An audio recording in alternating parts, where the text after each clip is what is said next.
So today we're going to start talking about viruses. That's going to be the topic of today. Well, we already talked a little about evolution, and this is the next topic on our program. So don't worry if that come up out of the blue. I know that we have lived in difficult times since the pandemic that we are living right now. Hopefully, everything will work out, and at the end, everything will be all right again. But this is the next topic that we need to see.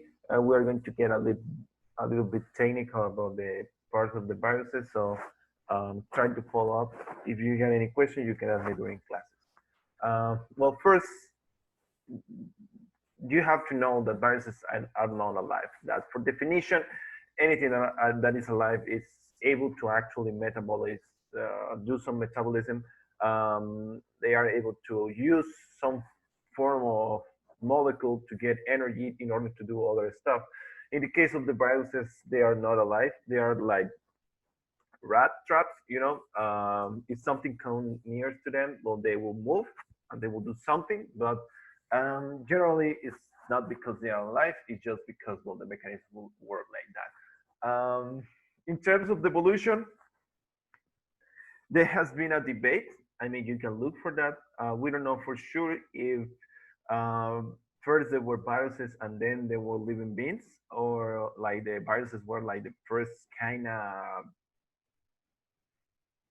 pre-living things stuff, um, or the living things appear like the first cell and the first cell descendants, and then after that, the viruses start like appearing.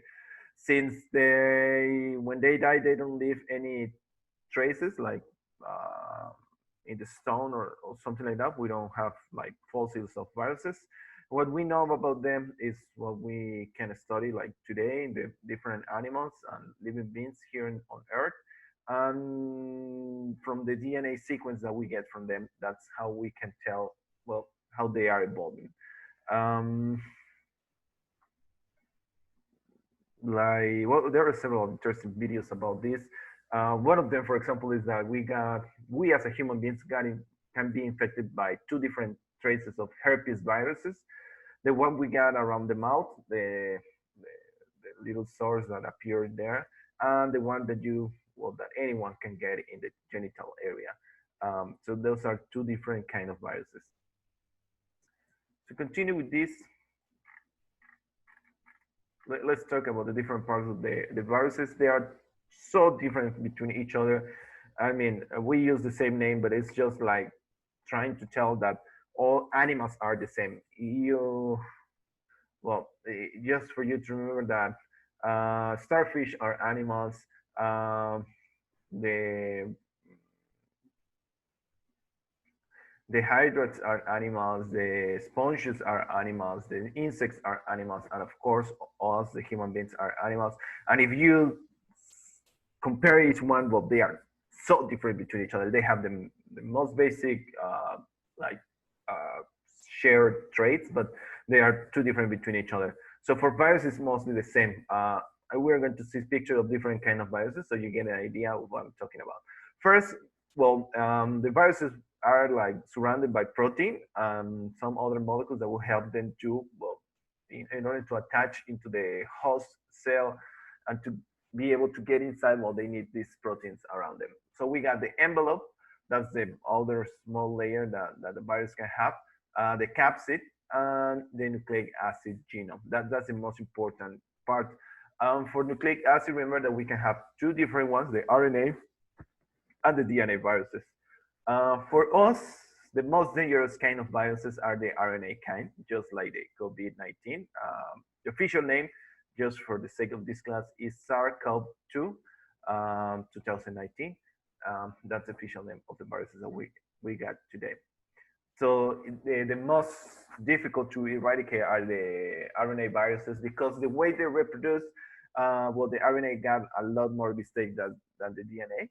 So there's a lot of mutations that makes more difficult the work of the investigator. About the envelope, we got different shapes. This is another one. That's remember, the other small layer of the viruses, and well, the capsid is always inside them. For the different shape of the virus, this is some of them. I mean, there are several other shapes that you can found in nature, and they keep finding new type of viruses like every year. We got the icosahedra. It looks like this. Filamentous. It's like a line. And the most I use virus for the movies and stuff like that is the head tail viruses. This is like a mm, bacteriophage, and as the name implied, it only attacks bacteria. So don't worry about that. Even if it looks so cool with all these structures, it will only attack bacteria. Um, Very funny. These little guys, well, they got a war against the bacteria, and because of that, we got two different tools for us, the human beings, two different discoveries that we made. The first one is that, well, you can use viruses to kill bacteria. Then I think in Germany they got made in experiments in order to, well, to use viruses. This is the bacteriophages to kill bacteria, because these ones are very specific to the kind of bacteria that you want to kill. If you want only to kill the bacteria that is damaging your body, but leave alone your body and any other good bacteria that you have, well, this virus is like the choose. It's like a missile, a guided missile that will always strike the area you want. And the second one we discovered, thanks to this war between bacteria and viruses and bacteriophages, is that CRISPR. CRISPR is a technique that we can use today to modify the DNA in order to do whatever, well, we wanted to do, and to make research mostly. Very amazing technique, because before that, well, it was like shooting darts in the night, so not very precise. But CRISPR is like a laser guided weapon, so we can actually cut whatever we want to cut from the DNA and then modify it. So very useful, these little guys. Types of viruses, the most common. Well, maybe later you are going to have to talk about this. Um, that will be one of your activities. Um, that's going to be, well, the HIV virus, very common. We already talked about it last time. We talked about sexually transmitted infections. Uh, we got like 4 different versions of this HIV virus, each one of with different, well, each one of them will be more or less dangerous for the human beings. Then we got a version that is very mild. I mean, you can have it, and you can like have a long life without medication. And well, once you did develop AIDS, well, you have the medication, but you still got a very long life. And there is some other, well, HIV viruses, type of HIV viruses that can kill you like in 4 or 5 years if you don't take any medicine. Hepatitis B, well, for hepatitis, we got several kinds. We got A, B, and C. B is like the more or less common that we can talk of. If you can see, well, it looks like a corona outside the virus. Then we got the Ebola virus. It looks like worms, but they are pretty small. They are not animals. They are just viruses. Very dangerous virus. If you heard the news, this year we got another outbreak of Ebola. And well, the next one, adenoviruses, are the ones that um, when you got a mild infection, it could be an adenovirus. Also, I think, let me check for that.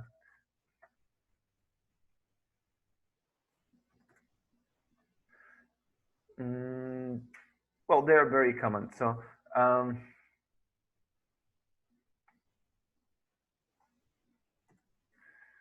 I'm just checking for adenovirus. I'm pretty sure that we got a.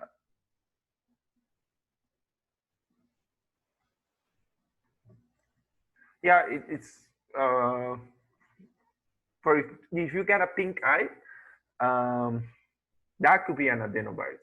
I mean, there are several reasons, different causes for the pink eye, but adenovirus could be one of them. And well, some colds that you can have. Well, it could be an adenovirus. The next one is the influenza virus. You know, the H1N1 is one of them. Um, Very dangerous ones.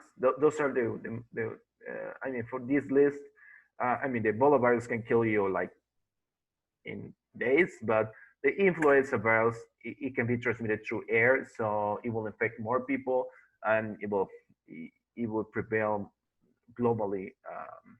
So it's made concern for all countries. That's why we got a vaccine every year. And the other reason is that this influenza virus is what we know as an RNA viruses, so it mutates every year. So that's why you need a new vaccine every year. So don't forget to vaccinate yourself this October. Well, the last one is bacteriophage. From this list, that's the only one that don't infect humans, only bacteria, but it's too cool to avoid talking or showing about them. How do viruses infect a cell? Well, I mean, right now, because of the COVID, there is a lot of information over the internet. I I think that you can check more about this if you want to. Here's more like a general idea. So we got the different stages for this. In general, we got attachment, entry, replication, and gene expression, assembly, and release. Those are the five stages. The first one, attachment, is how the viruses, you remember, it's not alive, it's just floating in there. And when the proteins outside the envelope of the virus is going, they attach to the cell membrane, they're going to provoke like a kind of cascade reaction. It will modify the acidity of the cell membrane most of the time. Because of that, the cell membrane is going to like eat the viruses. Like it's like a reflex that the cells will have.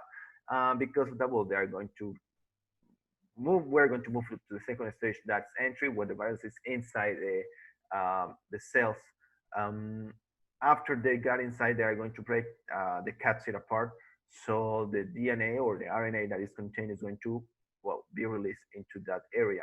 This one is going to travel to the nucleus or on any other section of the cell in order to start making copies of them.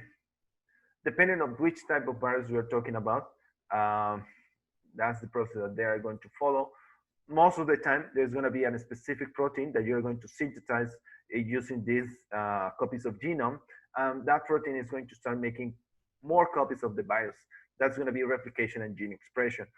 Not all the viruses will follow this path. Some viruses will like just chill in the DNA of the cell host. Um, but let's talk about the most dangerous one. So this one is going to start replicating itself and start making viral proteins. Remember, the viral proteins are going to be like the envelope and the capsid of the virus, so they are going to build more viruses. After their assembly, they are going to be released from the cell host. Since everything else in the cell will be second in priority, the cell is gonna die at the end. It won't be able to sustain this kind of effort of making too much viruses too fast. So at the end, the cell will explode because of that. It will die. That's one of the reasons why viruses are like harmful for most living beings, because they are going to actually kill the cell. Um, what else do we have to say? Well, let's talk a little about some specific kind of viruses. It's not going to take us long. We got the measles. Um, the ones that like we got a vaccine for this. Uh, if you haven't been vaccinated, please try to look for something like that. The symptoms may include fever, cough, runny nose, red eyes, and the most characteristic one are the generalized maculopupa erythematous rash. That means that they are red and they look like a grain in your skin. And well, the rash means that you want to scratch yourself. The virus is highly contagious. That's the reason why we got a vaccine and we have to take careful. And it's spread by coughing on its sneezes via close personal contact or direct contact with secretion. it looks like this. I mean, it's very interesting one. We got the mumps. This one involves pain, tenderness, and swelling of both, or maybe only one parotid salivary glands in the cheek and jaw area. So they look like the picture. It replicates in the upper respiratory tract and is transmitted person to person through direct contact with saliva or respiratory droplets of a person infected with mumps. Pretty painful. You don't want to have that. I'm pretty sure that there is a vaccine for that. If you have that, yeah, you will have to be careful, be on bed, maybe on a special diet, but you will survive that. Most people survive this kind of infection, but it's painful. What else do we have? Rabies. Rabies is some of the most dangerous viruses because it is able to infect your nervous system and actually change your brain. So you won't be able to like get rid of that because it will have some brain damage because of this. It involves fever, tingling of the site of exposure, violent movement, uncontrolled excitement, fear of water, inability to move parts of the body, confusion, and loss of consciousness. And well, it will make the person or the animal more aggressive in general. The way you get this is when you get in contact with well the saliva of one infected animal, or I think that the blood, but I mean it's less common with that. First, you will get bite from an animal. Animals that can get rabies and they can spread to the human beings. This is what we know as a zoonosis, when a virus comes from another animal and can be transmitted to another kind of animal, another species. So in this case, rabies is what we know as a zoonosis because, well, a dog can get you the rabies, a squirrel, almost any other mammal that you got in the city can give you the rabies. So be aware of that. If you get bitten by an animal that is making a lot of saliva and it's like too aggressive, rats, for example, also can give you rabies. Bats, if we don't need any more reason to hate bats, well, they can get you rabies. If you get bite for these kind of animals, and well, you should get the vaccines. I mean, some of them are pretty painful. Uh, it's not a walk in the park, but you should do it because if you got rabies, you can die because of that. So be aware of that. And let's continue with the next one. That's going to be smallpox. Symptoms include fever, vomiting, sores in the mouth, skin rash, fluid-filled bumps with a dent in the center. That's the most characteristic also smallpox. Um, right now, I haven't heard of a case of smallpox like anywhere here in Veracruz or Monterrey. That's what we know as viruela.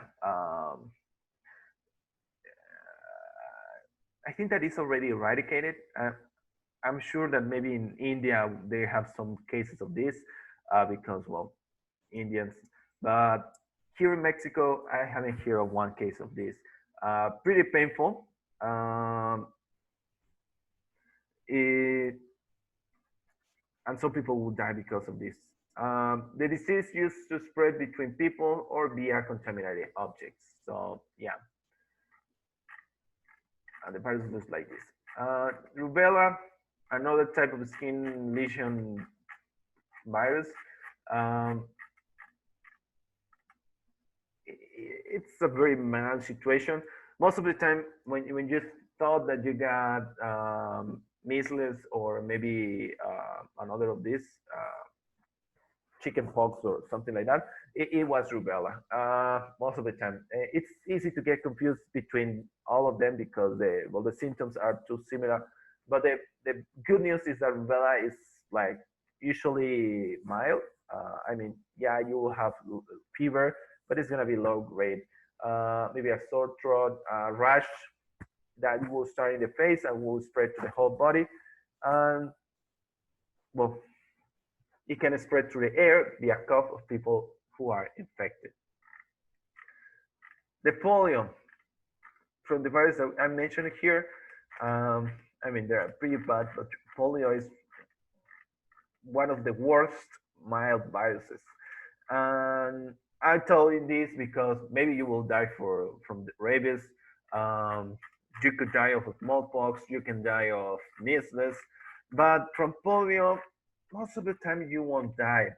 The problem with this is that they can cause paralysis. There was a president of the United States that got infected with this. Well, he was paralyzed from the legs because of this.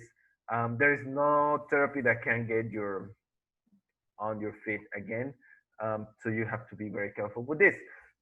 Pretty easy to get vaccinated. This is one of the most easy ways to get vaccinated. You have to only take some droplets of um, the vaccine, and that will be all. You have to drink those.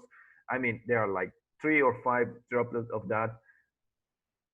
It's like very easy to get rid of this. And well, as you may already like think, the way you get polio is through the mouth. I mean, you eat something that is infected with polio, and that's how you get infected with polio. So that's why the vaccine is delivered that way. Um, Another symptoms could include fever, fatigue, headache, vomiting, stiffness in the neck, and pain in the limbs. Uh, well, as I already told you, the fecal oral route is the way you get polio. Be aware of that. Pretty sure that most of you get vaccinated from that. That's the every year the the government is doing these campaigns to avoid uh, well to vaccinate people for polio.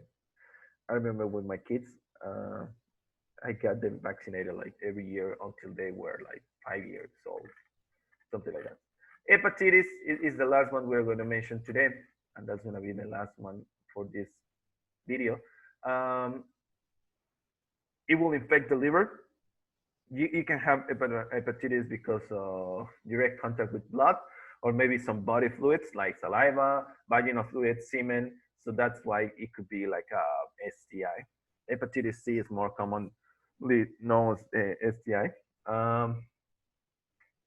And well, most of the cases is well irritation and swelling of the liver. Very interesting. Um, After you got hepatitis, you are not able to donate your blood because the virus will stay in there for like forever. And if you donate your blood, you can infect other people's liver. So that's not a great idea. What else do we can say about this? It will mess up with your bile secretion.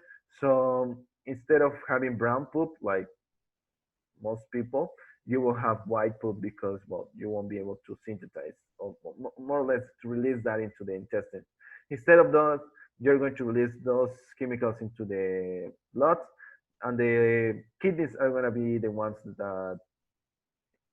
in charge to get rid of that. So your pee will look very brown, like Coca-Cola, if you ask me. What else we can say? I think that will be all. Um, Thank you all for paying attention to this. If you got any questions, you can ask me during the class.